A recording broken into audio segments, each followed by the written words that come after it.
80,000 نفر داوطلب جمع کردی که بودجه رو حفظ بکنی، چون 80,000 داوطلب برای چیزت نیومدن، برای مقابله با فساد و دزدی نیومدن. چرا برای اینا 80,000 نفر داوطلب جمع نکردی؟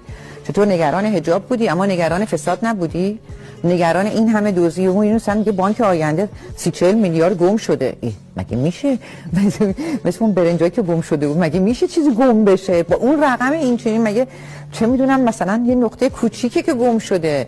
اینا مباحث جدیه. اگر واقعا دغدغه مسائل کشور رو دارین روی اینا تمرکز بکنید. اما جو عمومی جامعه با توجه به اینکه من در واقع میشنوم مثلا در واقع تو نهادهای حاکمیتی روی این که حواسمون به مردم باشه، با مردم در واقع از سر اعتماد گفتگو کنیم، ولی خروجی و بروز و ظهورشون ما مثلا من هفته گذشته دستگیری‌هایی که شروع شد من تعجب کردم.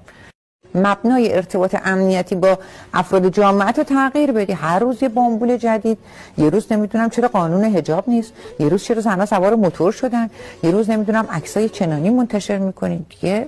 خیلی من چی فضای در واقع امن اجتماعی دچار چالش بشه. یه مردم راجع به مسائلی که اصلا هیچ ضرورتی تو این مقطع کنونی نداره